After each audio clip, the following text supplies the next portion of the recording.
Hello and welcome to Miss Hannah Loves Grammar. In this video we'll be showing some quickfire quotes on Fred, who is the nephew of Ebenezer Scrooge, from A Christmas Carol by Charles Dickens. So Scrooge's nephew, Fred, is the opposite of his uncle in every sense. He's upbeat, he's optimistic, he visits his uncle in stave 1 to wish him a Merry Christmas, and he sounds like he genuinely means it. His kindness extends beyond all things. He holds a wonderful Christmas celebration in stave 3 and gently mocks his uncle amongst his friends, but is not nearly as unkind as his friends are about his uncle. In stave 4 we learn that he's kind to Bob, sharing his sorrow and sadness at the death of Tiny Tim. And in stave 5 he accepts his uncle Scrooge with no hesitation and welcomes him in to celebrate Christmas with him in his home. In many ways, Fred represents what Scrooge should have been, and there's an echo in stave 2 to his mother, who comes to collect Scrooge from school when he's been abandoned.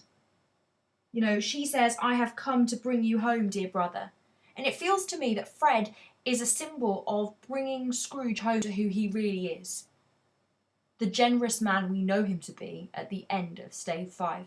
So as we unpack this character of Fred, it's important to unpack also what significance his character holds and why Dickens might have included him in the first place.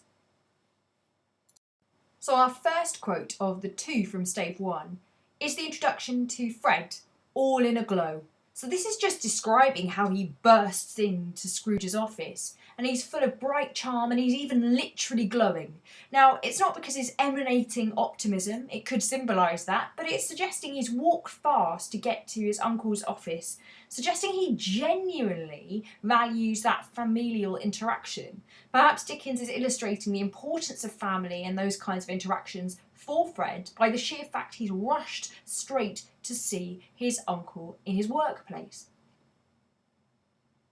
The next quote that has a resemblance of the voice of reason and the kind of signalling that we expect of Fred is when he describes Christmas to his uncle as a good time, a kind, forgiving, charitable, pleasant time. He's almost drumming from the idea that Christmas deserves its own manifesto. He's got these positive attributes and adjectives associated with Christmas, whether that's good, kind, forgiving, charitable. And Christmas here is more than just a time of year, it's a mindset. I think we need to hear Fred's positive attitude, as I've said, manifesto to Christmas, to realise how desperately sad Scrooge's bar humbug is to everybody else. We need that parallel and that juxtaposition for us to unlock that our protagonist, Scrooge, is missing a trick. He's missing the whole point of Christmas by being so miserly.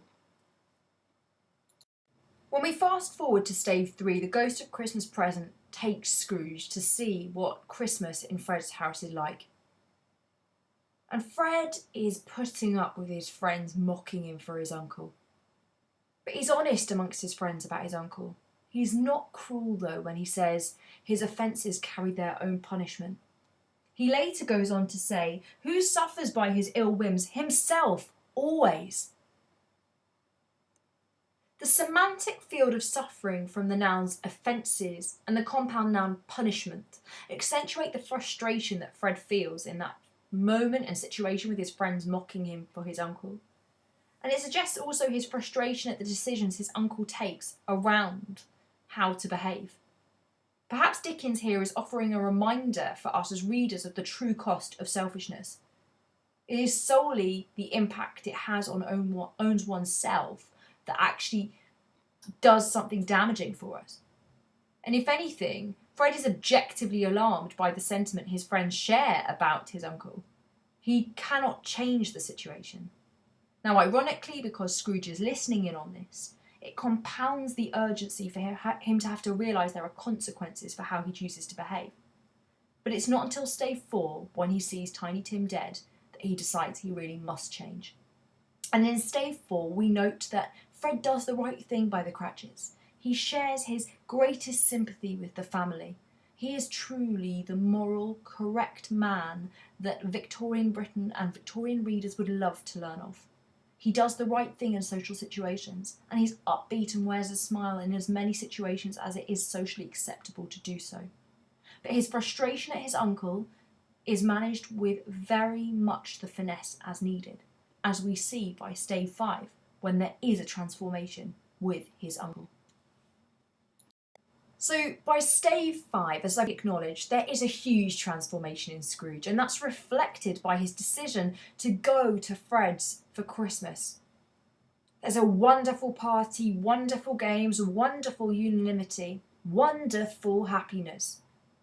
The narrator describing the joy and delight that comes from Fred hosting Christmas and seeing Scrooge there is interesting for us. The repetition of wonderful highlights the glee from this occasion for both of them. The syllable break in that last wonderful, when it's wonderful, invites us as readers to unpack the significance of such a key change in Scrooge's mindset. It's as if the narrator is mirroring the atmosphere and view that Scrooge has at such a day being so much fun.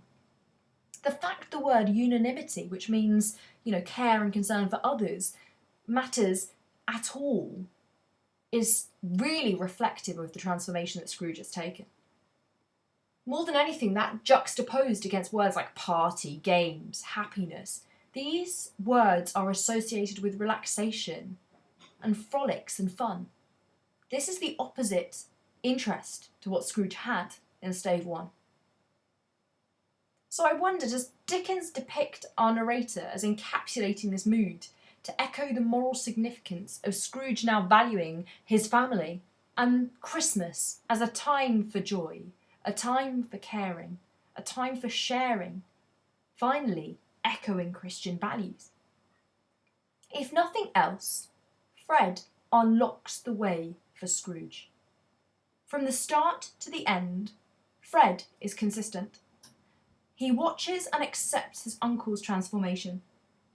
He says, "Let him in. It is a mercy he didn't shake his arm off." When he says, "Let him in," it's about acceptance. And although we might see Fred as a minor character, what he does is represent the forgiving, loving family member who accepts the one who's done wrong. And ironically, it's not a prodigal son that's the biblical story. It's a prodigal uncle here who returns to Fred and realises the error of his ways. So accepting someone at face value is the message we get from Fred. And actually what he proposes, we see in action when we see how he responds to Scrooge in stave 5. But he was always hoping his uncle would change, as we saw in stave 1, when he invited him to Christmas. So we must resolve that whilst Fred is by no means a character who changes, he's an accepting character who wills his uncle to do the right thing. And perhaps Dickens uses Fred to unlock the importance of each of us forgiving, as well as seeking to be forgiven. Why not subscribe to Miss Hannah Loves Grammar for all things English, literary and grammatical?